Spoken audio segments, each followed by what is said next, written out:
যে খবর আসবে আমরা যে শব্দ গ্রহণযোগ্য সেটা আমরা আমল করব। ফরজের সমস্যা, হারাম হালালের সমস্যা, ওয়াজিবাতের সমস্যা, নফল আমল করতে যেয়ে হারামে নিমজ্জিত হওয়ার সমস্যা, এই সমস্যা থেকে পুরো জাতিকে উত্তরণ করতেই হবে, হতেই হবে। এই জন্য হলো আমাদের আজকের এই প্রেস কনফারেন্স। বৃহস্পতিবার ঢাকা রিপোর্টার্স ইউনিটের সংবাদ সম্মেলন কক্ষে চান্দ্র মাসের সঠিক তারিখ বাস্তবায়ন কমিটির মত বিনিময় এবং সংবাদ সম্মেলন অনুষ্ঠিত হয়। উক্ত সংবাদ সম্মেলনে চান্দ্র মাসের সঠিক তারিখ বাস্তবায়ন কমিটির মহাসচিব মাওলানা রফিকুল ইসলামের সঞ্চালনায় সভাপতিত্ব করেন উক্ত সংগঠনের সভাপতি ডক্টর মাওলানা AKM মাহবুবুর রহমান। উক্ত কমিটি দাবি করেন, পৃথিবীর যে কোনো দেশে নতুন চাঁদ দৃশ্যমান হওয়া প্রমাণিত হলে উক্ত চাঁদের সংবাদে বিশ্বজনীন চান্দ্রমাস শুরু করাই শরীয়তের বিধান। অর্থাৎ সৌদি আরব বা পৃথিবীর যে কোনো দেশে চাঁদ দেখা গেলেই বাংলাদেশ থেকে তা পালন করতে হবে। চান্দ্রমাসের সঠিক তারিখ বাস্তবায়ন কমিটি কর্তৃপক্ষ প্রজেক্টরের মাধ্যমে বিজ্ঞানভিত্তিক প্রমাণ, কোরআন হাদিসের আয়াত এবং গ্রহণযোগ্য যুক্তি দিয়ে চান্দ্রমাসের সঠিক তারিখ দেখানোর চেষ্টা করেন। উক্ত কমিটি দাবি করেন, বিগত দিনে তথ্য প্রযুক্তি অনুন্নত ছিল, তাই সে সময় আঞ্চলিকভাবে যতটুকু অঞ্চলে সংবাদ পৌঁছানো যেত ততটুকু আমল করা ছাড়া বিকল্প ছিল না। তবে বর্তমানে তথ্য প্রবাহের যুগে শরীয়তের উক্ত মূল বিধান না মেনে দেশের আকাশে নতুন চাঁদ দেখে মাস শুরু করা শরীয়তের বিধানের সাথে সাংঘর্ষিক। চন্দ্রমাসের সঠিক তারিখ বাস্তবায়ন কমিটি আরও জানান, গত 24 জুন মঙ্গলবার বরিশাল জেলার মেহেন্দিগঞ্জ উপজেলার নির্বাহী কর্মকর্তার অফিসে এ বিষয়ে আলেমগণের একটি দ্বিপাক্ষিক আলোচনা সভা অনুষ্ঠিত হয়। আলোচনার অনাকাঙ্ক্ষিত আচরণের একটি ভিডিও ক্লিপ সামাজিক যোগাযোগ মাধ্যমে ভাইরাল হয়। এ বিষয়ে নির্বাহী কর্মকর্তা মহোদয় আলেমগণের নিকট দুঃখ প্রকাশ করেন। এতে আলেমগণ তার প্রতি ক্ষোভ প্রত্যাহার করে নেন। 423 পৃষ্ঠার মাঝে আলোচনা করা হয়েছে। এখানে উল্লেখ করা হয়েছে ইখতিলাফে মাতালে ইনদাল হানাফিয়া মুতাবার নেহি হয়। চাঁদ উদয়স্থলের ভিন্নতা হানাফি মাযহাবে গ্রহণযোগ্য নয়। 30 ডিগ্রি পূর্ব দ্রাঘিমা এবং 45 ডিগ্রি উত্তর অক্ষাংশ থেকে চাঁদ দেখা গেছে, আর 30 ডিগ্রি পূর্ব দ্রাঘিমা থেকে 180 ডিগ্রি পূর্ব দ্রাঘিমার অঞ্চলগুলোতে চাঁদ দেখা যায় নাই। তাহলে এদের চাঁদ দেখাটাই এখানে গৃহীত হবে, এখানে মাস গণতে হবে, এইটাই এতগুলো কিতাবে বলা হয়েছে। এটা হলো জিষ্ট কথা। আমাদের জাতীয় চাঁদ দেখা কমিটি ভুলের মধ্যে আছেন, আমরা তাদেরকে রিমাইন্ডার দিচ্ছি, পিছন থেকে মনে করে দিচ্ছি, আমরা তাদেরকে মনে করিয়ে দিচ্ছি, আমরা তাদেরকে বলতেছি যে আপনারা ভুল করছেন। আমরা তাদের বিরোধিতা করছি না, বরং তাদেরকে জ্ঞান দিয়ে সহযোগিতা করছি। আমাদের সারা পৃথিবীতে 57টা মুসলিম দেশ আছে।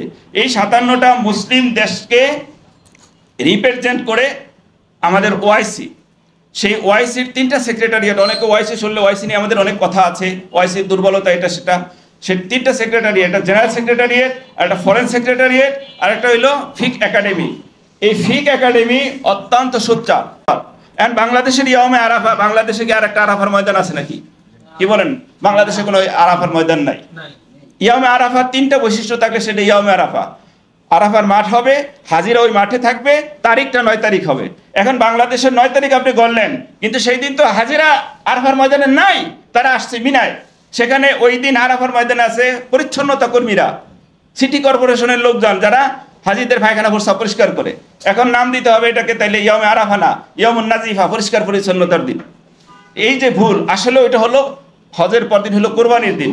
হজের পরদিন সমস্ত হাদিসে সমস্ত ফিকে বলছে হজের পরের দিন কোরবানির দিন, আর কোরবানির দিন হজের দিনের মাঝখানে আর কোনো দিন নেই। অথচ তাইলে এই রোজাটা কি করলো? শুক্রবার রাখাইলো। শুক্রবার কি? কোরবানির দিন, ইয়ামুন নাহর। ইব্রাহিম আলাইহিস সালাম হজের পর দিন কোরবানি দিয়েছেন। কোরবানির দিনে রোজা রাখা হারাম, হারাম, হারাম। তাহলে আপনি ওই নফল রোজাটা, যদিও নফল, সওয়াব পাওয়ার পরিবর্তে আপনি কি করলেন? হারামের গুনাহ পাইলেন। এইভাবে অসংখ্য প্রত্যেক মাসে 3টা রোজা আছে, 13, 14, 15। রাসূল সাল্লাল্লাহু আলাইহি সাল্লাম বলছেন ডাকতে, একদিন পিছিয়ে যাওয়ার কারণে প্রতি মাসের এই 13 তারিখের আইয়ামে বীজের 13 তারিখের রোজা আমরা পাচ্ছি না।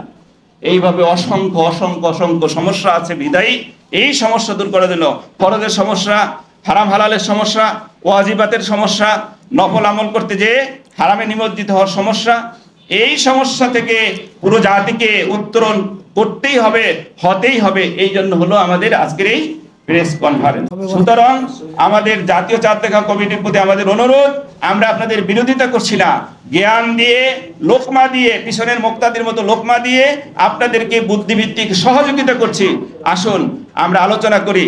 আলোচনা চলমান ছিল 2017 সালে আমরা আলোচনা করছি, সেটাকে অনগোয়িং করে সেই আলোচনাটাকে চলমান করে আগামী রমজানের আগে খুব দ্রুত 2-1 মাসের মধ্যে একটা সিদ্ধান্তে আসার জন্য আমরা জাতীয় চাঁদ দেখা কমিটিকে এই প্রেস কনফারেন্স থেকে আহ্বান করছি। দেখা যাবে দুর্গার সূত্রের খবরটা পেলে আমল করতে হবে, এটা হলো ফতোয়া। কিন্তু আমরা জানি রাসূলের পাঁচ নামের যুগে, খোলাফায়ে রাশেদার যুগে এবং উমাইয়া আপনার খেলাফতের যুগে আপনার রাষ্ট্র বড় হয়েছে, দিন দিন বড় হয়েছে, কিন্তু তখন মিডিয়া ছিল না খবর প্রচারে, যার কারণে স্থানীয় যদ্দূর দেশ না, দেশের সীমান্ত ছিল না। যদি যে কোনোখানে দেখা গেছে যারা খবর তারা, যেমন আমাদের দিনাজপুর দাঁড়িয়ে ভারতে চাঁদ দেখা যায়, তাহলে বাংলাদেশের ভারত থাকে না, ওই এলাকায় তারা তাদের খবর ছিল।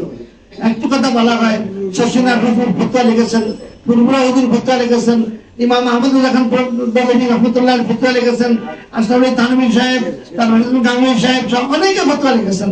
তারা আমল করেন নাই কেন? আমি জাতির উদ্দেশ্যে বলতে চাই, তারা আমল করেন নাই এই কথাটা বলা তাদের উপরে একটা মিথ্যা। তারা অপবাদ, সংবাদ পাওয়ার পরে তারা আমল করেন নাই, এমন কোন ইতিহাস দেখাতে পারবেন। এখন বাংলাদেশের সীমায় গান দেখতে হবে এমন কোন ফতোয়া আমরা পাইনি। সুমু লিরুয়াতি, সুমু বহু বছর, তোমরা চাঁদ দেখে রোজা, নব চাঁদ দেখে রোজা রাখো, হ্যাঁ। তোমরা দ্বারা সব কিতাব হলো সারা বিশ্ব।